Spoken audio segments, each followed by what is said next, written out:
Hey there, you. Welcome to the T-365 day podcast number 11, which means that we have officially crossed episode/day number 77. What a journey it is becoming, and such introspection about not just oneself, but also about life, also about how to conduct this whatever that we've been granted time above the surface, and how to actually best utilize that. There's so much that I'm discovering in just writing the scripts about these various topics and finding much deeper thoughts way below the surface of just superficial conversation, superficial thought. I mean, to go deep below the surface of the water, you discover a whole new world of looking or perspectives through which the world, and I'm coming back from these writing of the scripts with these sorts of gems through which to look at life and assess life and make decisions and understand the values, which I'm beginning to assess my own values, beginning to question so much of what weighs me down, so much of what has begun this journey of the T-365 day project, the pains, the struggles, the weight that has pushed for this to be a necessity. I think is something that I'm still unfolding, still unraveling, and day by day, episode by episode, lesson by lesson, topic by topic, I'm peeling back the layers of just the superficial human, just like Socrates would say, the unexamined life is not worth living.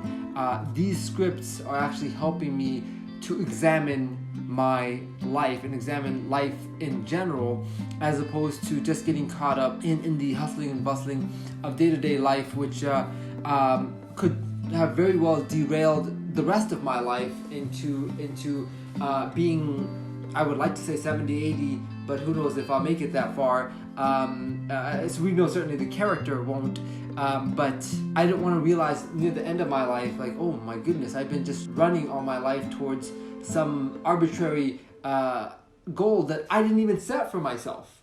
So these sorts of introspections on the topics that I covered from day 71 through 77 really begins to help me redirect my life. And being 29 and a half years old now, I definitely need to get a lot of that together to not squander the rest of my life. I must say that the first 3 decades of my life has a tremendous amount of lessons, tremendous amounts of a foundation to now, in this 365 days, assess those or assess life through those, and begin to navigate the way that I should, wiser, to get to some destination that I could not without this sort of examination, as Socrates would say. So I'm being made aware of how difficult, how much of a struggle, how much of a battle it is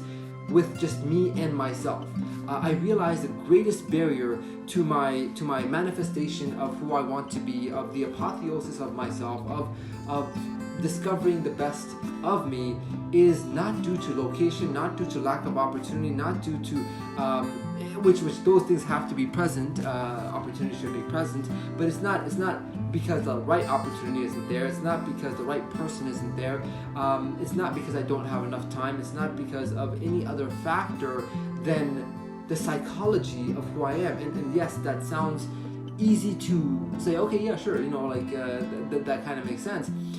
But to truly grasp that and see it unfold, like, oh, this is what holds me back, or oh, like, this is the moments that determine whether or not I get to have all those grandiose things, or I stay where I am. And being super vigilant, being super mindful of those has really opened up my eyes to how much I am my greatest enemy, and how much I am the greatest obstacle on my path, and which is greatly it's self-sabotaging, as well as greatly liberating to know that I hold that power. Now, of course, to be the driver of my subconscious mind to be the driver of my free will. I don't know why I did that, but I'm sure I should actually do another. I'm gonna do an episode called Free Will. Yeah, that's is that one word or two word? I'm not sure. It seems to be one word. Okay. I do want to discuss that in great depth about what it means to have free will and whether or not we actually do or we think we do, which is just trippy. But yeah, I'm beginning to realize my faults. I'm beginning to realize my shortcomings, my areas in which I thought that if I just whenever I wanted to, I could, which of course is the great deception about life, being in the comfort zone. Like, oh, if I want to get fit, I can do that. Or if I want to stop eating this, if I want to stop breaking this bad habit, I could. And it's not until you try and you're like, wait a second, I think this bad habit has me by the cuffs more than I have it. And that sort of realizing, oh my gosh, I think that I'm in control, but actually it's these habits, it's these traits, it's these factors that are dictating my life that is actually in control. That's when you begin to wake up. That's when you say, oh my gosh, I'm at war with myself.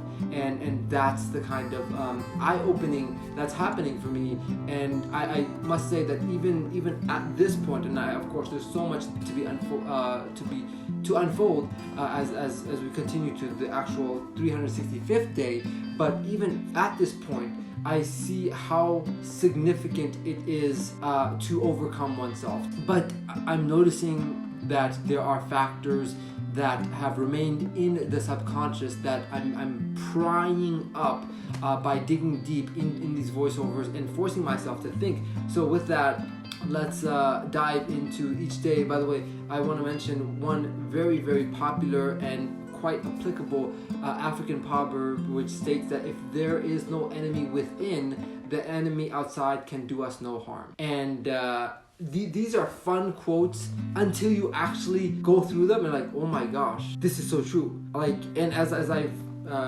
stated previously, I am realizing that I am my greatest enemy. And how to maneuver, how to be tactful, how to use the art of war against myself is the challenge of this life for me. Is the challenge of, do I manifest everything that I want? It's not due to any factor, not due to any government or any external barriers or external limitations. It is solely due to me and that alignment with myself. Am I doing enough? Am I doing everything that is in my capacity to do so to ensure that I have the life that I want, that I'm creating the future, the present, and at peace with the past that has gone before me. And right now I am not at peace with the past. I'm not where I want to be, and the future that's unfolding feels like it's foggy. I don't have that sort of clear perception of I'm going there. That's where I want to be. And so first step is being aware of that, and then secondly, thirdly, fourthly, and beyond. Fourthly is not a word, but then going after to make those steps happen. But I know there's a C word that should go there. Being cognitive? No. Being cognition? No.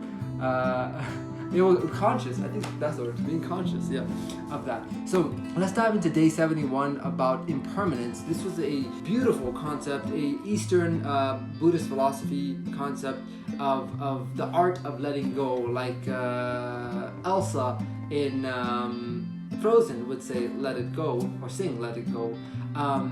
It is realizing that not everything is here to last. Actually, nothing is here to last forever, and being at peace with that, or coming to some level of maturity with that, is extremely profound. And a great struggle of life is realizing that everything you hold on to, whether it be materialistic or whether it be people or whether it be intangibles, that at some point we'll have to let them go. And this may be pre-death. Losing someone you love could be in the form of death, could be in the form of divorce, could be in the form of distance, both emotionally and physically. And so impermanence has come into my life at a time where I really needed it, as I was going through tremendous actually the most agonizing heartbreak that I not only have had, but I think I will ever have, because I have grown stronger and wiser to the operations of love and how the internal mechanisms of that work. And so I'm much more conscious of why this is happening, as opposed to that time in my life where I was completely blindsided, and it hurt even more. And that I don't think any heartbreak will hurt as much as that one did. At least not emotionally, or at least not mentally.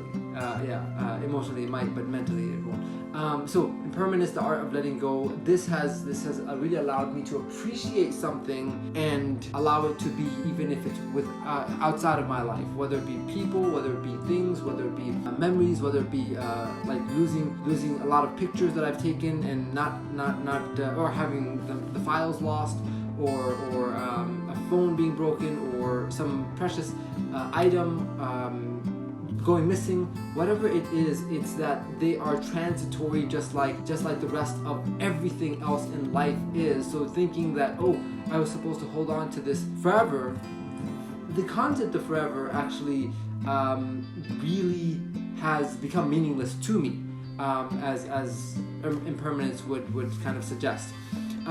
Day 72, memories. Speaking of impermanence, memories is one of those things that I value the most of all the things that I possess in my life.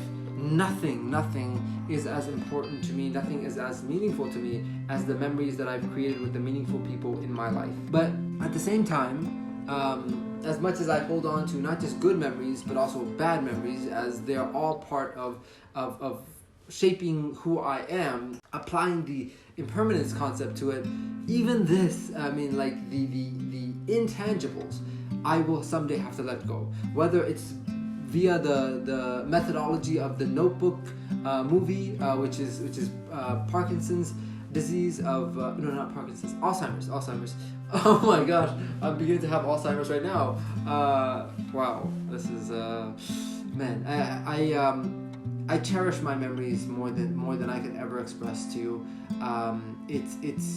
And I do cherish the physical memories as well, whether it be someone that has gifted something to me, or something that has been a part of some meaningful scene in my life. I hold on to them because the financial price tag to it, it's a piece of my life. It's a fragment of my life and my connection with another person, and like that, I find that to be one of the highest forms of significance in this life for me.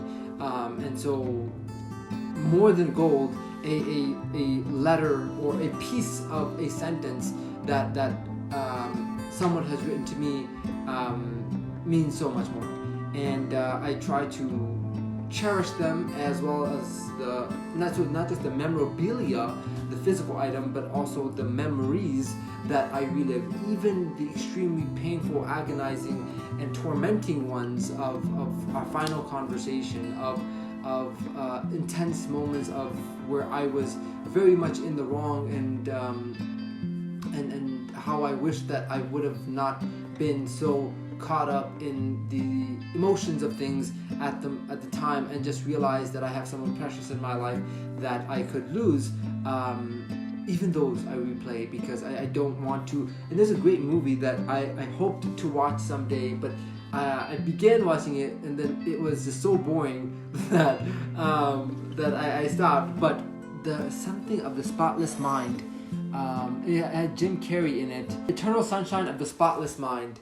I guess it was a slow build-up. And in that movie, or the concept that I understand, because I have not seen the movie, which I would like to at some point, but it is just so heart-wrenching in the concept, is I guess the male character lives like a normal, boring life, and meets a very eccentric girl, and together they start forming relationship or a bond or some connection, and the intensity of their relationship is so deep, and after some point there is a breakup. I don't even know why, because and watch the movie, but there is a breakup, and he is struggling with letting her go, so much so that the memories haunt him, and he goes to some therapy program in which they're able to erase memories, and I should really watch it. As I'm explaining the concept, I'm like, this is a really brilliant movie that I just could not have the endurance to get past the slow build up. But he's like not wanting to let go of these memories, but still is, because of how much pain they cause him. And so it's for me, losing memories is like losing limbs. That is as significant. If the house was burning down, I would run inside to save my memories, the memorabilia of my life, whether it be a photo album, whether it be a ring or a precious, even little gift that has no significance to the market value, but has so much significance to me. Speaking of gifts, Day 74 gift is such a significant one because it defines what I live for. Some people give in the middle of their living. I live to give. If I could not do that, I would lose such a precious part of what makes this life meaningful to me. The generosity of not just me giving, but seeing others give, and what it takes to do that, to cross the mental threshold, to the emotional connection, to empathize, and put yourself in the other person's or other side, and to open up your heart. And I don't mean just your wallet. I mean in terms of time, energy, effort, consideration, appreciation. There's so many ways to give, and to gift something. To gift attention is something that so many times I wish that I had, whether it be sitting across from someone who was constantly on their phone, or realizing that I'm not gifting my parents the attention that they deserve. It's been extremely important realization of how valuable this attention thing is. Not presence. You can sit in front of someone, but still not give them your presence. And that's something that I definitely want to do, is carry that more throughout my life. One of the realizations that I had is that my life is very much gift centric. I live to delight people with either random acts of kindness or just unexpected surprises for the people that have mentioned something to me or said something that I've overheard that they could not do for themselves, and to be able to step up and put the coordination together, not just the finances, but the coordination together to make that happen. I live for that excitement. I thoroughly, and I say this without any sort of desire for recognition, that I thoroughly enjoy the art of preparation, the art of getting a gift together for someone in the hope that they will be delighted by this, so much more than me receiving something. As much as I value that, as much as I'm grateful for that, and by the way, it could be the most inexpensive thing, but if it's done with consideration, like, hey Sal, I know you like this, thus I got you this, or I made you this, or I wrote you this, that is just, oh man, yeah, I live for those moments. And also I like to be very thoughtful and considerate in my giving. I think that's one of the biggest reasons why I am missing my romantic journeys and romantic affairs, if that word could be said without scrutiny, is because I channeled all that creativity, that passion, the romanticism through that gateway, and now not having that, I think I lost a large part of what brings life to my life. Day 75, brothers is about the two younger brothers that I'm extremely grateful to have. And as I was writing that, as I sat down, I wanted to go back to the very first memory that I had, or very first part of my journey with my middle brother. And I realized that for the first 3 years of my life, I didn't have him in this world. And that was the first time I realized that. And I was like, wow, that is really weird. Like, where was he? And how was I without any siblings? It was just like I felt lonely for that me. I felt lonely for the 1-year-old, 2-year-old, 3-year-old version of me, even though that version of me was not anywhere near as cognitively aware of his circumstance. And it's like waiting 3 years for a friend. And although I'm grateful that I wasn't aware of that, because it would have been like time would have been moving as if it was 3 decades, but it's just a beautiful thing when I reflect on it that I was awaiting his arrival, and I'm extremely lucky to call the people that are my brothers, lucky to not just call them friends, but also brothers, and also my youngest brother, who's 13 years younger. So meaning that, like, I've waited 13 unknown years to discover that, I was missing another part of my brotherhood. And wow, like, that's amazing. That is just so trippy when I think about it. Like, it's like saying you're gonna have a best friend. That best friend is being created right now, and they'll be delivered to you at some point, and you're like, it's like, I wonder about them. And so, yeah, I'm very grateful for the brothers that I have. One of the biggest things that I want to do both for and with them is travel the world, is see what this world has, and create memories together. And I think, tying in brotherhoods and memory, it's like I cannot think of something greater than that. Like that, if I got to go to the variety of countries that are on my brother's wish list, bucket list of, hey, I'd love to go to this place, do this, and if I could coordinate and manifest that, whether it be financially, whether it be time-wise, whether it be whatever obstacles, and clear those obstacles for them, and together we could go and experience the world. Yeah, I mean, those are the things that if I look back on my deathbed, I will ask, did I do this? Did I do this for my brothers, for my parents, for the people that I cherish? Did I gift enough? Did I embrace enough? Did I create enough memories?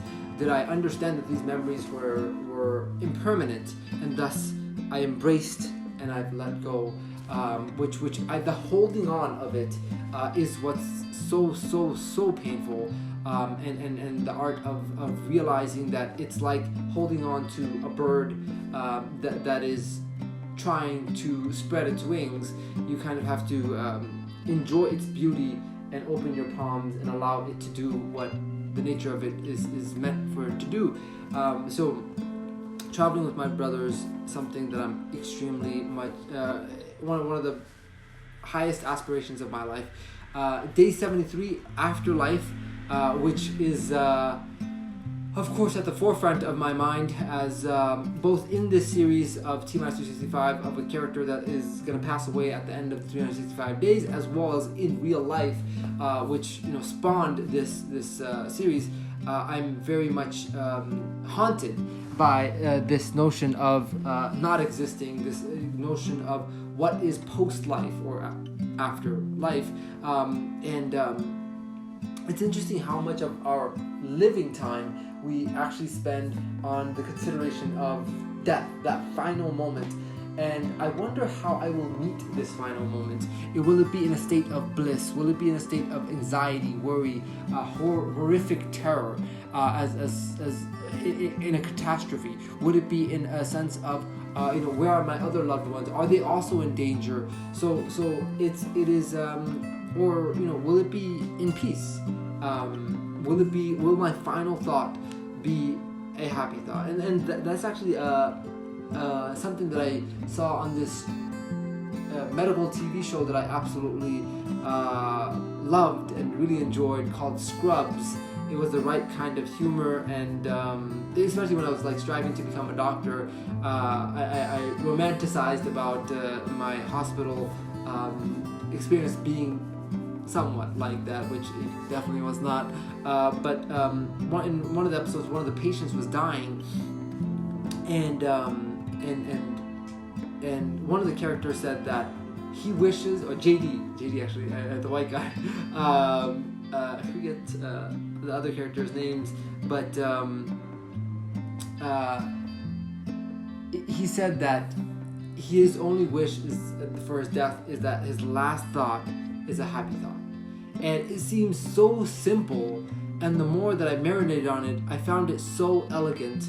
And I wish the same for myself as well as everyone that can possibly have a happy thought. I understand that there will be people that die in terror, that die with their last thought of, oh my gosh, my loved ones, they're not safe, or I've never got to tell them this or that, you know, like as in the case of a falling plane, you know, what are the, how do you find the strength to have your last thought be a happy thought?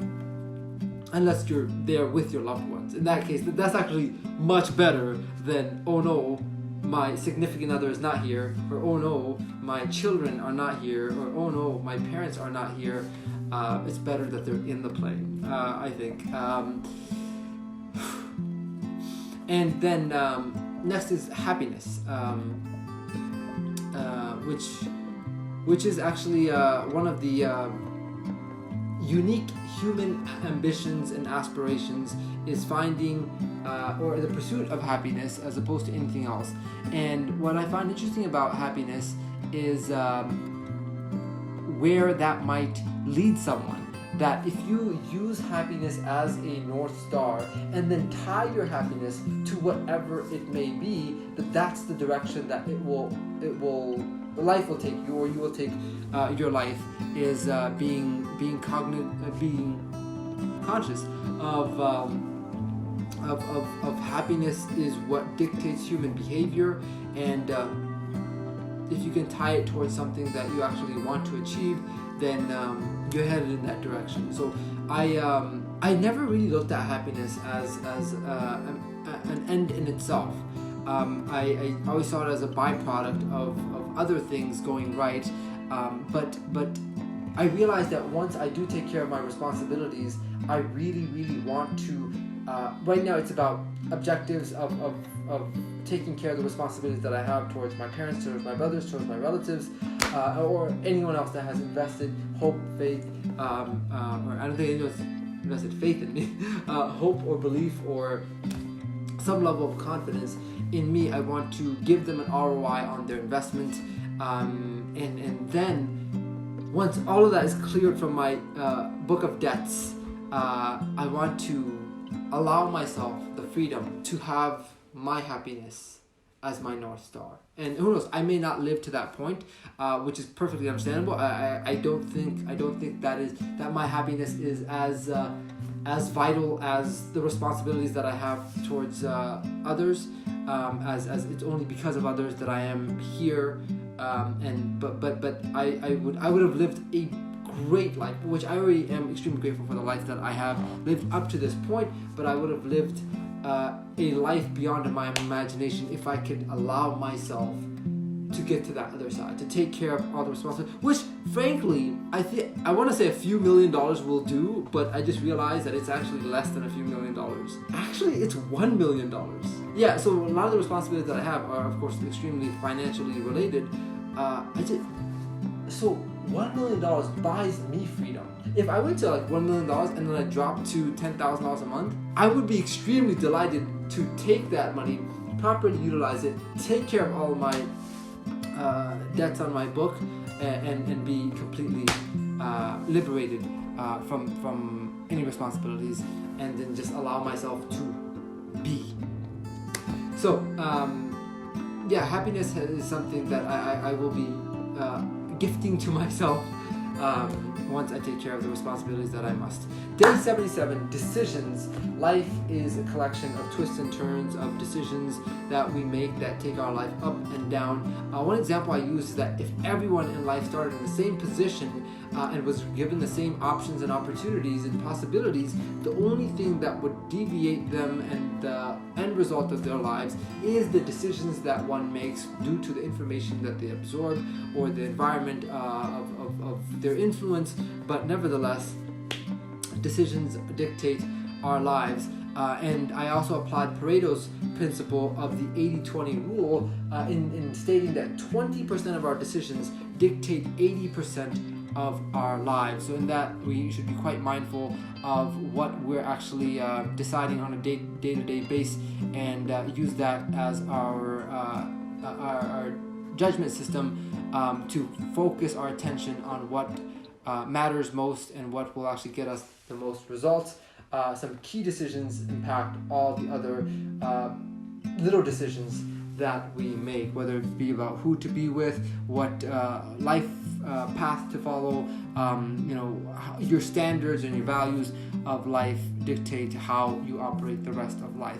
With that, I want to thank you for joining me on podcast number 11, and I want to also leave you with a question of a concept of both impermanence and the gift.